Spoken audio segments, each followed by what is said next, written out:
Hi friends, this is Myra with Vial Designs, and in this video we're gonna go over my October bullet journal setup. I have everything sketched out in pencil first, and then I like to use this knitter eraser because it erases most of the pencil sketch, but it's still visible enough for me to go over with my monoline studio pens. I'm using the 03, and I'm gonna be mentioning the tools that I'm using for my bullet journal setup, and I'm also gonna add all the links and everything in the description down below. Now for this cover page, I wanted to do a ghost, but a really cute one, and I also wanted to incorporate some of fall favorites like this beanie hat and pumpkins and just make it as cute as possible. I turned this cover page into a printable that you can use to set up your own bullet journal, or you can also use it as a traceable. They are both available inside my Patreon, and I will add a link to it in the description as well.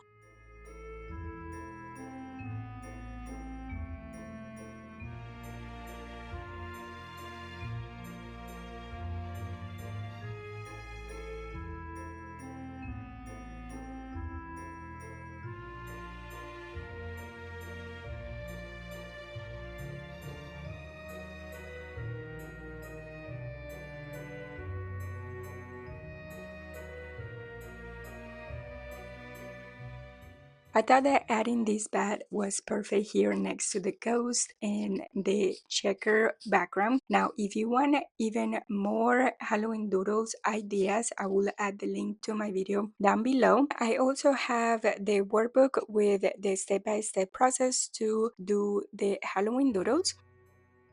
For the lettering part, I decided to use bubble lettering to write October, and also for all the titles that I will be doing throughout the October bullet journal setup. I'm so excited how this page turned out that I almost didn't wanted to add color because I was afraid to mess it up. You know, when sometimes things look super cute in black and white, you might mess it up with adding the wrong color. At the end, I chose to use the Tumblr brush pen to color the cover page.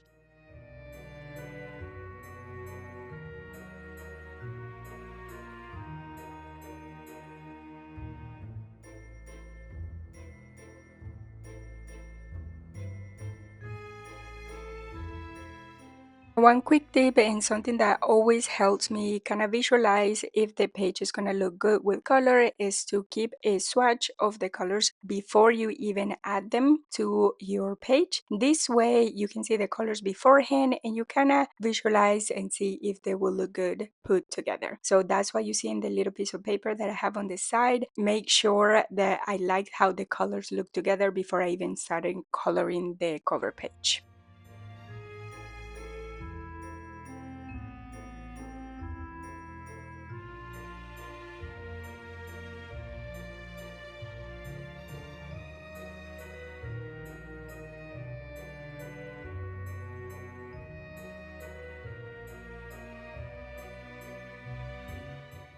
Now for some parts of the doodle like this green leaf here, as well as the lettering, I decided to switch to these Arteza Everblend alcohol markers just because I couldn't really find the exact green that I was looking for, and I wanted a different orange than the one that I was already using. These are alcohol markers and I don't really recommend them for your journal, and you will see why in a little bit. These markers are really great for coloring and blending, and they look amazing in the page. The only thing is that they will bleed through badly, and that's what happened with this page, but I really wanted these colors, so that's why I ended up using them, as you can see here, for some of the bubble letters in October. There is a hack, something that you can do to fix the bleeding page, and I will show that in a little bit.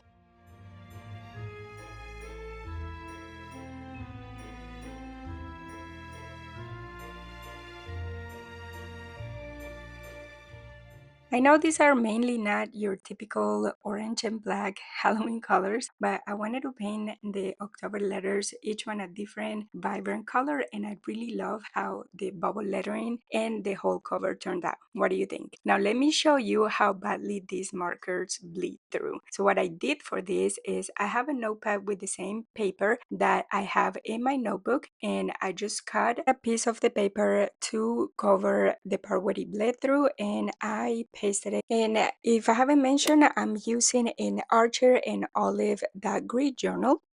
The next pages in my setup is the highlights and the currently, and I decided to use stickers to decorate these pages just because I spend way more than I would like to in the cover page. So that's another thing that you can do to set up your bullet journal. It doesn't have to be everything from scratch. You can use stickers, or you can use the printable that I have for the cover page if you don't want to draw everything.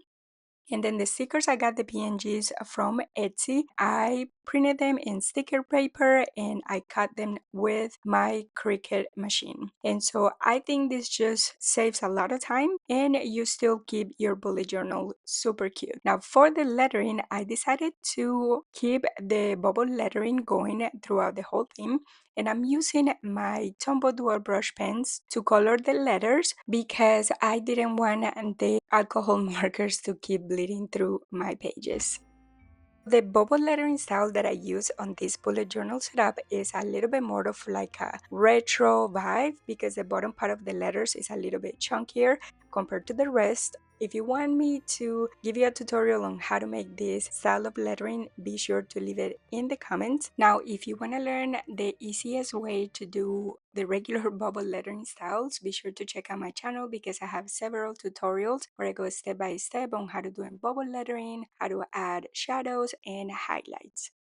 Now I'm using my bullet journal more for like memory keeping rather than my actual planning system. So that's why I'm only doing a couple of pages in my setup, like the highlights where I add the important things that happen during the month and add some pictures. The currently is where I jot down what I'm reading, watching, working, listening, or proud of. I've gotten so much into reading that I have a separate reading journal. I have the video of that as well if you want to check it out. And then the last page that I do in my bullet journal is the thoughts, and this is where I jot things that I want to reflect on and that I want to improve on for the next month.